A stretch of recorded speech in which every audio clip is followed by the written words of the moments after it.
अस्सलाम वालेकुम दोस्तों, कैसे हो। मुझे उम्मीद है कि आप सभी सही हो गए। न्यू अपडेट के साथ मैं आपके सामने फिर हाजिर हो चुके हैं। अगर आप कुवैत में रहते हैं या कुवैत की खबरों से हमेशा के लिए अपडेट रहना चाहते हैं तो ये वीडियो आप शुरू से लेकर आखिर तक देख सकते हैं।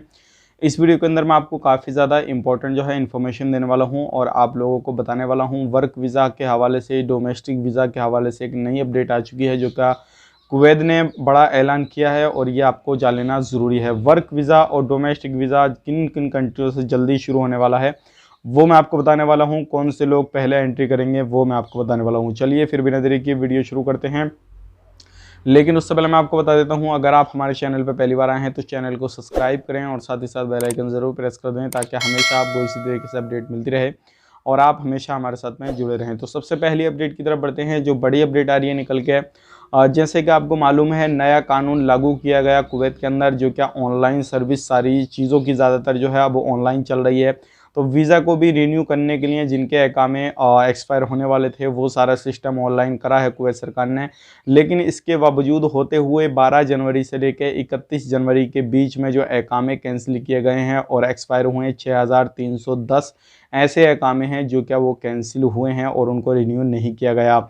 अगर आपका भी अकामा कैंसिल हुआ है तो आप हमें कमेंट बॉक्स में ज़रूर बता सकते हैं कि आपकी स्थिति क्या है और अभी आप कुवैत में रहते हैं या फिर इंडिया से इस वीडियो को देख रहे हैं या कुवैत में जाना चाहते हैं। तो ये बड़ी अपडेट थी, सोचेगा आप लोगों तक शेयर की जाए ताकि आप लोगों को इस चीज़ की इन्फॉर्मेशन हो सके। अगर आप कुवैत से आए हुए हैं, अगर आपका वीज़ा ख़त्म होने वाला है तो ज़रूर अपनी कंपनी को कांटेक्ट करें, कफिल को कांटेक्ट करें ताकि आप उनसे कांटेक्ट कर लेंगे तो आपका वीज़ा जो है वो एक्सचेंज कर देंगे और उसके बाद में आप एंट्री इजीली कर सकते हैं।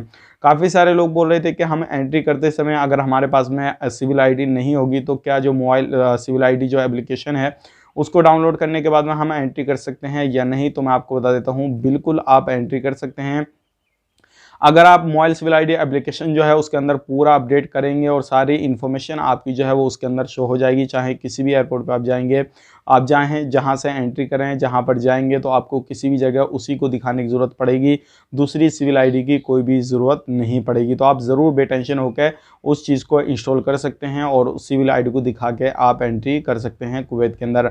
बढ़ते हैं अगली अपडेट की तरफ। जो अगली अपडेट आ रही है पीसीआर के हवाले से आ रही है। जैसे कि आपको मालूम है अभी जो है काफ़ी ज़्यादा लोग जो है पीसीआर टेस्ट कहीं भी करा लेते हैं और कुवैत के अंदर एंट्री कर रहे हैं। जैसे कि आपको मालूम है 14 दिन क्वारंटीन होने के बाद में फिर लोग एंट्री करते हैं, लेकिन फिर भी उनको पॉजिटिव पाया जाता है। जैसे ही कुवैत के अंदर वो कोरोना वायरस का टेस्ट होता है तो उसमें पॉजिटिव आते हैं।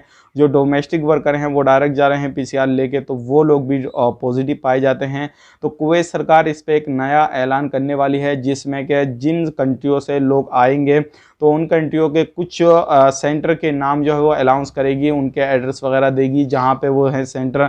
उन जगहों पे जाके उनको पीसीआर वगैरह कराना रहेगा, उनके ही वैलिड माना जाएगा। अदरवाइज अब किसी भी सेंटर से पीसीआर लेकर जाते हैं, किसी भी हॉस्पिटल से, किसी भी जगह से, तो आपका वो पीसीआर मान्यता नहीं रखेगा और आपका जो टिकट रहेगा जैसे ही आप एयरपोर्ट पे जाएंगे तो आपको जो है एंट्री नहीं मिलेगी। चाहे आपका टिकट का पैसा गया हुआ हो या फिर आपका उसी दिन का टिकट हो, जैसा भी हो वैसा ही आपका सारा कुछ बेकार हो जाएगा। तो ध्यान रखिएगा, आने वाले वक्त में जैसे ही कुवैत सरकार इसके बारे में ऐलान करेगी तो हम बिल्कुल आपको पूरी डिटेल्स के बारे में एक वीडियो बना के देंगे कि आपको पीसीआर कहाँ से कराना है, एड्रेस क्या है, कॉन्टैक्ट नंबर क्या है, क्या क्या चीज़ें होंगी उसके अंदर, क्या क्या रूल रेगुलेशन होंगे, वो सारी चीज़ें हम आपको अपडेट करेंगे। ज़रूर हमारे साथ में बने रहिएगा, नहीं तो आपको काफ़ी ज़्यादा लॉस हो सकता है। अब अगली अपडेट की तरफ बढ़ते हैं। अगली अपडेट आ रही है वीज़ा के हवाले से। जैसे कि आपको मालूम है काफ़ी टाइम से जो है वीज़ा के लोग इंतज़ार कर रहे थे कि कब वर्क वीज़ा शुरू किया जाएगा कब नहीं। तो मैं आपको बता देता हूँ, कुवैत सरकार ने एक बड़ा ऐलान किया है जिसमें कि दो चीज़ों को रखा गया है कि दो लोग जो है अपने वर्कर को बुला सकते हैं। जैसे कि आपको मैं बता देता हूँ, मिनिस्ट्री ऑफ हेल्थ को बोला गया है कि आप चाहें तो लेबर को बुला सकते हैं। मिनिस्ट्री ऑफ एजुकेशन को बोला गया है कि आप चाहें तो लेबर को बुला सकते हैं। ये बड़ी अपडेट है। अगर आप मिनिस्ट्री ऑफ एजुकेशन में, मिनिस्ट्री ऑफ हेल्थ में जाना चाहते हैं लेबर कैटेगरी में तो आपको बिल्कुल एंट्री मिल जाएगी, क्योंकि अभी जो है इन लोगों को जो है अनुमति दे दी गई है और आने वाले वक्त में जल्दी ही इंशाल्लाह गुड न्यूज़ मिलने वाली है, जो कि आल वीज़ा पे जितने भी लोग किसी भी कैटेगरी में जाना चाहते हैं तो उन लोगों को भी एंट्री मिल जाएगी। तो ये बड़ी अपडेट थी, सोचेगा आप लोगों तक शेयर की जाए ताकि आप लोग जान सकें कि कुवैत का वीज़ा भी इशू किया गया है या नहीं। तो मैं आपको बता देता हूँ, जैसे ही इसके हवाले से फाइनली कोई डेट आती है निकल के कि कब से बुलाना है कब से नहीं, तो मैं आपको ज़रूर पहुँचाऊँगा। आप ज़रूर हमारे साथ में बने रहिएगा। Ministry of health, ministry of education labour category के बंदों को जो है वो बुला सकते सकते हैं। अब बढ़ते हैं अगली अपडेट की तरफ। जो अगली अपडेट आ रही है वो आ रही है खादिम वीज़ा के हवाले से। जैसे कि आपको मालूम है खादिम की बहुत ज़्यादा ज़रूरत है, जो घर में काम करने वाले लोग हैं उनकी काफ़ी ज़्यादा कमी कुवैत के अंदर पड़ रही है। और जैसे कि आपको मालूम है जल्दी ही रमज़ान आने वाले हैं, जैसे कि फ़िलहाल में इंडिया और श्रीलंका से 2 कंट्रियों से लोग जा सकते हैं, लेकिन जितना प्राइस महंगा रखा हुआ है वीज़ा और टिकट का, तो काफ़ी सारे लोग जो है वो चीज़ का फ़ायदा नहीं ले पा रहे हैं। जो लोग जाना चाहते हैं ना ही उसमें कफिल रुचि ले रहे हैं, ना ही बंदे यहाँ से जो जा रहे हैं वो रुचि ले रहे हैं ज़्यादा, क्योंकि एक तो 35 पैसेंजर की जो है रिक्वायरमेंट रखी है कि आप 35 पैसेंजर एक फ़्लाइट में लेके आ सकते हैं, तो टिकट भी काफ़ी ज़्यादा महंगा है।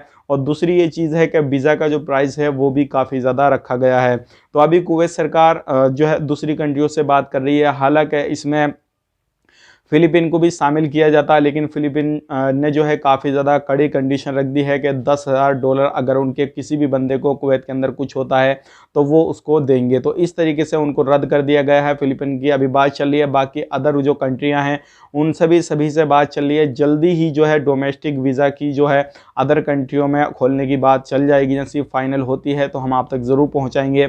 और साथ ही साथ वर्क वीज़ा की भी बात चल रही है। तो ये गुड न्यूज़ आपको इंशाल्लाह जल्दी ही मिलने वाली है, ज़रूर मैं आपके सामने लेकर आऊँगा। अब बात कर लेते हैं अगली अपडेट की तरफ। जो अगली अपडेट आ रही है निकल के वो आ रही है फ़्लाइट के हवाले से। हाँ जी, काफ़ी सारे लोग बोल रहे थे, जैसे कि मैंने एक वीडियो कल बना के आपको दिया था कि जल्दी ही आपको गुड न्यूज़ फ़्लाइट की भी मिलने वाली है। और मैं आपको बता देता हूँ क्यों मिलने वाली है। जिससे कि आपको मालूम है 7 तारीख तक जो 6 फरवरी है इस तक 35 पैसेंजर की कंडीशन रखी हुई है कि एक फ़्लाइट के अंदर 35 पैसेंजर आ सकते हैं। लेकिन इसके बाद में है जिस तरीके से पहले फ़्लाइट चल रही थी, जो 35 पैसेंजर की जो कंडीशन रखी गई है उससे पहले, तो उसी तरीके से दोबारा से फ़्लाइटें चलेंगी। तो आप डायरेक्टली जितने लोग दुबई के अंदर फंसे हुए हैं वो कुवैत के अंदर ईजी तरीके से एंट्री कर सकते हैं और अपना क्वारंटीन PCR वगैरह जो भी फॉर्मेलिटी वगैरह है, जो भी उनको निभाना है, जो भी कुवैत गवर्नमेंट को करना है वो इजी तरीके से कर सकते हैं। क्योंकि अभी जो है काफ़ी ज़्यादा मिनिस्टर वगैरह जो भी बड़े बड़े अधिकारी हैं कुवैत एयरपोर्ट पे वो दौरा कर रहे हैं। और दौरा करने के बाद में जो भी चीज़ें वहाँ पे हो रही हैं, अभी जैसे कि आपको मालूम है अभी रात को 8 बजे से सुबह 4 बजे तक एयरपोर्ट को बंद किया जाता है, लेकिन आने वाले वक्त में जल्दी ही 24 घंटे के अंदर एयरपोर्ट जो है 24 घंटे ओपन रहेगा और वहाँ पे स्टाफ वगैरह जो भी है वो पूरा रखा जाएगा और लोगों को फुल सुविधा दी जाएगी। जो लोग कुवैत में एंट्री करना चाहते हैं, जिनके PCR टेस्ट हो रहे हैं, जिनको और भी काम की ज़रूरत पड़ेगी। तो ये अपडेट आ रही थी निकल के, सोचेगा आप लोगों तक शेयर की जाए। जैसे ये गुड न्यूज़ फ्लाइट के हवाले से या वर्क वीज़ा के हवाले से या डोमेस्टिक वीज़ा के हवाले से तो आप लोगों को मिल चुकी है। अगर आप डोमेस्टिक वीज़ा में इंटरेस्ट रखते हैं जाने के लिए तो आप ज़रूर कंसल्टेंसी से कॉन्टैक्ट करें। और जो आपके नज़दीकी हो, जो आप जिस पर आप ट्रस्ट करते हो, तो आप उनसे कॉन्टैक्ट करके अपना वीज़ा निकलवा के कुवैत के अंदर एंट्री कर सकते हैं। तो उम्मीद करता हूँ जो भी इन्फॉर्मेशन मैंने आपको दी है वो आपको पसंद आई होगी। पसंद आई तो लाइक करें, शेयर करें। और अगर हमारे चैनल पर आप पहली बार आए हैं तो चैनल को सब्सक्राइब ज़रूर कर दें, ताकि हमेशा आपको इसी तरीके से सबसे पहले किसी भी अपडेट के बारे में इंफॉर्मेशन मिलती रहे। मिलेंगे किसी नेक्स्ट वीडियो में, तब तक के लिए आप अपना ख्याल रखें, अपनी फैमिली वालों का ख्याल रखें। Take care, bye bye.